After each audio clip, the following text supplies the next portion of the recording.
এখন সকালটা প্রতিদিন চা দিয়েই শুরু হয়, বলতে পারো একটা নেশা হয়ে গেছে।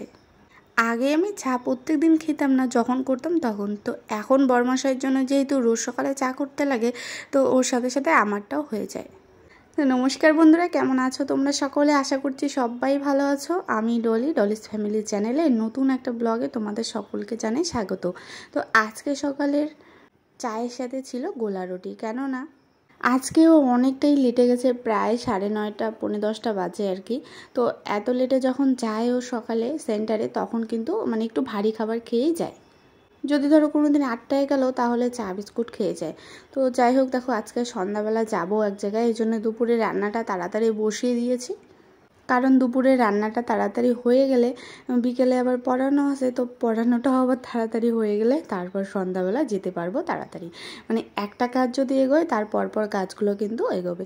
তো এখানে দেখো পেঁপে দিয়ে কিন্তু আমি মুসুর ডালটা বানালাম। আর এদিকে দেখো একটা টিপস বলি তোমাদের, দেখো কড়াই কিন্তু একদম প্রচণ্ড গরমই আছে। যেহেতু আজকে সয়াবিন রান্না করবো, তো সয়াবিনটা প্রথমে তো গরম জলে ধুয়ে নিতে লাগবে। তো তোমরা যদি ডালটা নামিয়ে সাথে সাথে জল দিয়ে আর কি, যেটা জল দিয়ে ধুবে সেই জলে কিন্তু সয়াবিনটা দিয়ে দিলে কিন্তু সয়াবিনটাও সেদ্ধ হবে, কড়াইটাই ধোয়া হয়ে যাবে। কড়াইয়ে আলাদা করে আর ঠান্ডা হওয়ার কোনো ব্যাপারই নেই। এতে কিন্তু গ্যাসের খরচটা খুবই কম হয়।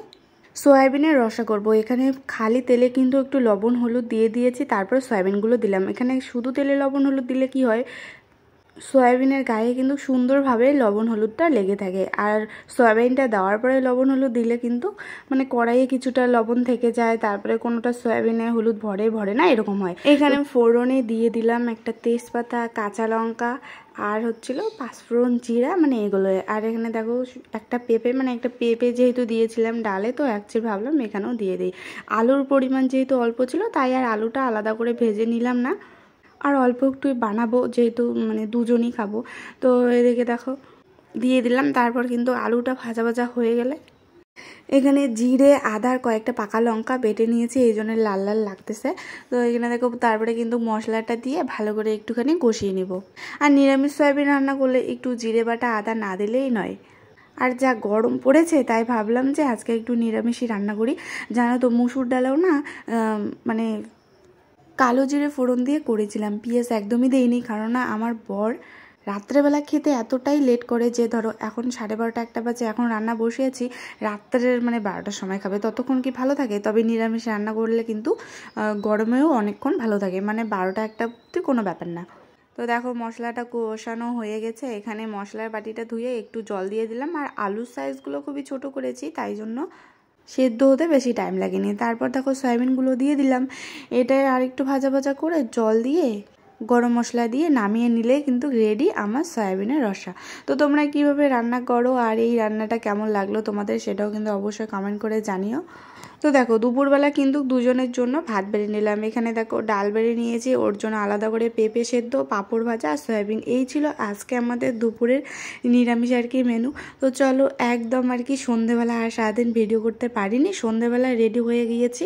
তো বরমাসও চলে এসেছে, ঠিক সন্ধে না, ওই আর কি 8টা বাজে, তা তো আস্তে আস্তে 8টা বেজে গিয়েছিল। তো প্রথমে চলে এসেছি পার্লারে, এখানে একটু ভ্রু প্লাক করবো, যেহেতু সামনেই একটা অনুষ্ঠান আছে। তোমরা কিন্তু নেক্সট ভিডিওর জন্য অপেক্ষা করো, খুব সুন্দর একটা ব্লগ আসতে চলেছে।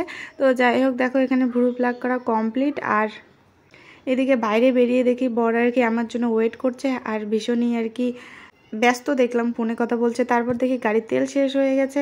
তেল শেষ হওয়ার সাথে সাথে গাড়ির পাম্পও একটু কম ছিল। তারপর কিন্তু তেল ভরিয়ে গাড়িতে পাম্প দিয়ে আমরা চলে আসলাম এদিকে। আর আমাদের প্রিয় শহর দিনহাটার মেলার তো অভাব নেই, চারিদিকে শুধু মেলা। তবে দেখলাম মেলার দোকানপাট সব বন্ধ, কেন বন্ধ জানি না সেটা। তবে এত পরিমাণে মেলা, কি আর বলবো। এই তো কিছুদিন আগে থানাপাড়ায় হয়ে গেল জ্যৈষ্ঠীর মেলা, এখন আবার রথের মেলা। তো যাই হোক দেখো সবার শেষে মনে হয় আমি দেখতে এলাম এই দিনহাটার গেট। 2 জুন উদ্বোধন হয়েছিল সম্ভবত, আর আজকে 30শে জুন, 1 মাস বাদে আমি চলে আসলাম এখানে। তো যাই হোক অসাধারণ কিন্তু লাগছিল, সত্যি অনেক অনেক সুন্দর লাগছিল। বিশেষ করে এই যে দুর্গা মায়ের মুখখানা একদম জল জল করছে। তো এখানে কিছু আমরা ফটো উঠে নিলাম। আমার তো মনে হচ্ছে আমি মনে হয় সবার শেষে আসলাম। তো যাই হোক, দেখো তারপর কিন্তু বাড়ির জন্য এখানে আইসক্রিম নিয়ে বাড়ি চলে আসি। তো আজকের আমাদের ব্লগটা কেমন লাগলো তোমাদের অবশ্যই কিন্তু কমেন্ট করে জানিও। আর নেক্সট ব্লগ খুব তাড়াতাড়ি আসতে চলেছে আর খুব ধামাকাদার কিন্তু হতে চলেছে। তোমরা যারা যারা এখনও চ্যানেলটিকে সাবস্ক্রাইব করোনি জলদি জলদি সাবস্ক্রাইব করে নাও, তাহলে কিন্তু আমি কোনো ভিডিও আপলোড করলে তোমার ফোনে সবার আগে চলে আসবে। টাটা।